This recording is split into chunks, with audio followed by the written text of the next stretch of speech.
இந்த ஆரம்பிச்சிட்டாங்கல்ல, காலங்காத்தால பஞ்சாயத்து ஆரம்பிச்சிட்டாங்கல்ல. ஸோ நம்மளாம் எதிர்பார்த்த மாதிரி பிக் பாஸ்க்கான முதல் ப்ரோமோ வந்திருக்குது.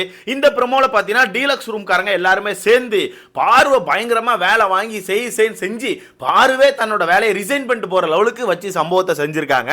வியானா பரவாயில்ல ப்ரோ, அந்த வீட்டுல இருந்து இந்த வீட்டுக்கு மாறி வந்ததுக்கு ஏதோ ஒரு சில வேலைகளை பார்க்கறாங்க. ஏன்னா இந்த ப்ரோமோல கவனிச்சு வரதுக்கு வியானா தான் பார்வை பயங்கரமா வேலை வாங்குறாங்க. பட் இந்த இடத்துல இன்னொருத்தவங்களுக்கு நம்ம பாராட்டுகள் கொடுத்தே ஆகணும். நம்ம ரம்யா, சுபிக்ஷா இவங்க ரெண்டு பேர் தான் இந்த பிளான போட்டு யாரு நம்ம திவாகரையும் பார்வையும் இங்க வேலைக்கு வைக்கணும். வேலைக்கு வச்சு அவங்க ரெண்டு பேரையும் செஞ்சு நல்லா செஞ்சு அனுப்பிட்டு இன்னொருத்தவங்களை திருப்பி வேலைக்கு எடுக்கலாம்னு சொல்லிட்டு பிளான் போட்டதே நம்ம ரம்யாவும் சுபிக்ஷாவும் தான். அதுக்கான வீடியோ கண்டிப்பா நீங்க பார்த்திருப்பீங்க. அந்த வகையில் அவங்க பிளான் சக்சஸ்னா நான் சொல்லி ஆகணும். ஆனா வியானா தான் இன்னைக்கு சம்பவம் செய்யறாங்க நான் நினைக்கிறேன். சோ இந்த ப்ரோமோல கவனிச்சீங்கன்னா ஸ்டார்டிங்ல வியானா தான் பேசுறாங்க. நீங்க வந்து எங்களை வேலை வாங்க கூடாது, நாங்க தான் உங்களை வேலை வாங்குவோம், சோ வேலையை செய்யுங்க அப்படின்ற மாதிரி வியானா சொல்றாங்க. எனக்கு தெரிஞ்சு வியானா வந்து பாருகிட்ட ஏதாவது வேலையை சொல்லியிருப்பாங்க.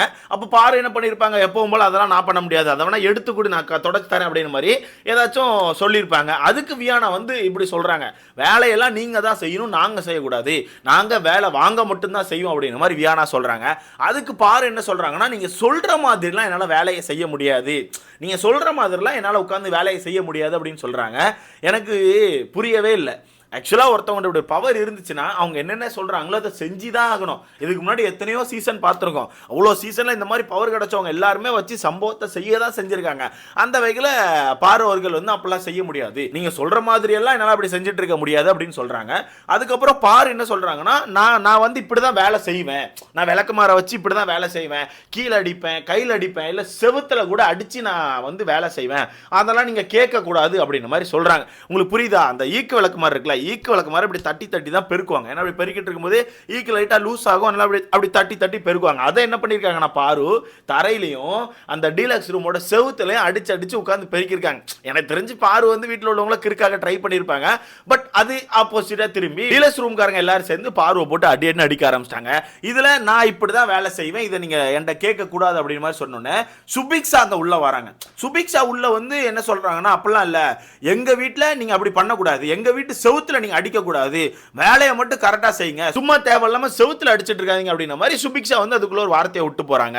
அதை அப்படி பேசிட்டே இருக்கும் போதே அதுக்கு இடையில பாரு வந்து அழகா ஒரு பாயிண்ட தூக்கி போடுறாங்க. என்னன்னா, எங்களுக்கும் சுயமரியாதை இருக்கு, எப்படி எங்களுக்கும் சுயமரியாதை இருக்கு, அதை நீங்க புரிஞ்சுக்கோங்க அப்படின்ற மாதிரி ஒரு பாயிண்ட தூக்கி போடுறாங்க. இதுல என்ன ப்ரோ இருக்குன்னு கேட்டீங்கன்னா, இதுல பயங்கரமான பாயிண்ட் இருக்கு. ஏன்னா அவங்க போட்டிருக்க ட்ரெஸ் உங்களுக்கு தெரியுதா, அவங்க வந்து ஒரு ஒர்க்கர் மாதிரி அங்க இருக்காங்க. அப்படி இருக்கும்போது இந்த மாதிரி ஒரு பாயிண்ட் எடுத்து வச்சாங்கன்னா, கிளீன் பண்ற எல்லாருக்கும் சுயமரியாதை இருக்குல்லப்பா, அவங்களெல்லாம் மரியாதையா நடத்துங்க அப்படிங்கிற லெவலுக்கு வந்துடும். ஏன்னா உங்களுக்கே தெரியல, இந்த பிக் பாஸை பொறுத்தவரைக்கு சொசைட்டிக்கு ரிஃப்ளெக்ட் ஆகும். இந்த வீட்டுக்குள்ள ஏதாவது ஒரு விஷயத்த பண்றாங்கன்னா அந்த விஷயம் வெளியே வெடிக்கும். அப்படி இருக்கும்போது பாரு இந்த பாயிண்ட் எடுத்து வைக்கும் போது ஆப்போசிட்ல உள்ளவங்க அப்படிலாம் இல்லைங்க, அவங்களுக்கு மரியாதைலாம் கிடையாதுங்க, பெருக்குங்க அப்படின்னு ஏதாவது சொல்லிட்டாங்கன்னா அது வெளியே வெடிச்சிடும். பட் இவங்க அதை கரெக்டாக ஹேண்டில் பண்றாங்க. ஏன்னா அந்த ப்ரோமோல கவனிச்சு என்ன சொல்றாங்கன்னா, அப்போ எங்க வீட்டுக்கும் மரியாதை இருக்குல்ல, இதை ரம்யா கேட்குறாங்க, எங்கள் வீட்டுக்கும் மரியாதை இருக்கலாங்க, உங்களுக்கு மரியாதை இருக்க மாதிரி எங்கள் வீட்டுக்கும் மரியாதை இருக்குது, எங்கள் வீட்டை போட்டு அப்படி அடிக்கிறீங்கல்ல, அப்படி பண்ணக்கூடாது அப்படின்னு சொல்லிட்டு அந்த இடத்துல ரம்யா அவர்கள் ஒரு பாயிண்டை தூக்கி வைக்கிறாங்க. ரம்யாவுக்கும் சுபிக்ஷாவுக்கும் என்ன ஆச்சுன்னு தெரில. இவங்க ரெண்டு பேரும் அந்த பவர் கிடச்ச அன்னைக்கு நைட்டு பார்வை போட்டு காலி பண்ணிடணும்னு சொல்லிட்டு தான் யோசித்தாங்க. கண்டிப்பாக அதை நீங்கள் பேசுனது கூட கவனிச்சிருப்பீங்க. பார்வும் திவாகரையும் போட்டு செஞ்சிடணும், அவங்க ரெண்டு பேரும் செஞ்சு அனுப்பிட்டு புதுசாக ரெண்டு பேரும் எடுப்போம்னு சொல்லி தான் பேசியிருந்தாங்க.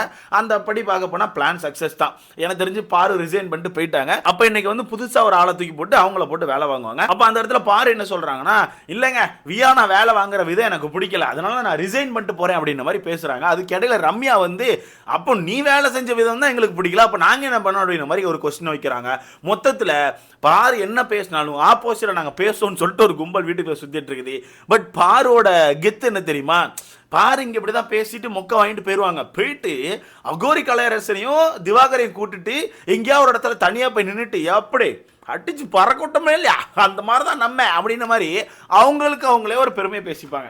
வேணா இன்னைக்கு பாருங்க லைவ்ல அந்த ஒரு சம்பவம் நடக்கும். அவங்க அந்த வேலையை ரிசைன் பண்ணிட்டு போறாங்களா, நான் அந்த வேலை செய்யலப்பா, நான் அந்த வேலையை ரிசைன் பண்றேன்னு சொல்லிட்டு மேலே போட்டு அந்த ஓவர் கோர்ட்டை கலத்திட்டாங்க. ஓவர் கோர்ட்டை கலத்தி போட்டுட்டு கிளம்பியாச்சு.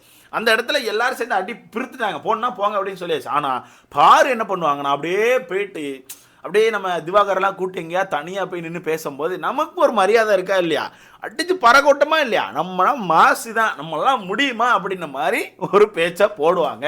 ஏன்னா பாரு அப்படிதான் பண்ணிட்டு இருக்காங்க. நான் கவனிச்ச வரத்துக்கு அப்படி தான் பண்ணிட்டு இருக்காங்க. அது மட்டும் இல்லாமல் சுயமரியாதை அப்படின்னு ஒன்று சொல்கிறாங்களே, அப்போ இந்த வீட்டுக்குள்ளே இருக்க எல்லாருக்கும் தான் சுயமரியாதை இருக்குது.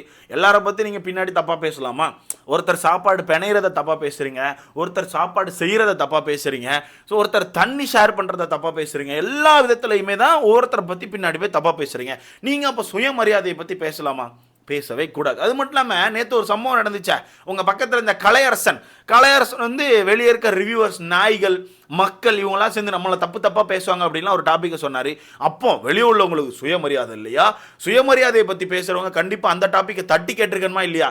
நீங்கள் கிடையாதுங்க, நீங்கள் அதெல்லாம் கேட்க மாட்டீங்க. நான் வெளியே பார்த்த பாரு இது இல்லை, நான் வெளியே பார்த்த வரத்துக்கு பாரு வந்து பயங்கரமாக எல்லாத்துக்கும் சண்டை போடுவாங்க, பயங்கரமாக கொஸ்டின் பண்ணுவாங்கன்னு நினச்சேன். ஆனால் பார்த்தா அப்படி இல்லை. அவங்க வந்து பண்ணது எல்லாமே ஒரு மாதிரி ஒரு ஃபேமஸ் ஆகிறதுக்கு தான் பண்ணியிருப்பாங்க போல். வீட்டுக்குள்ளே அதே தான் பண்ணுறாங்க. திவாகர் மாதிரி ஒன்று பண்ணிகிட்டு இருக்காங்க நண்பர்களே. ஸோ மொத்தத்தில் இவங்களுக்கான பிளான் சக்ஸஸ். எனக்கு தெரிஞ்சு திவாகர் வேலையை விட்டு போவாரான்னு தெரில. ஏன்னா திவாகர் வந்து அந்த இடத்துல அப்படின்ற மாதிரி நின்றுட்டு இருக்காப்புல.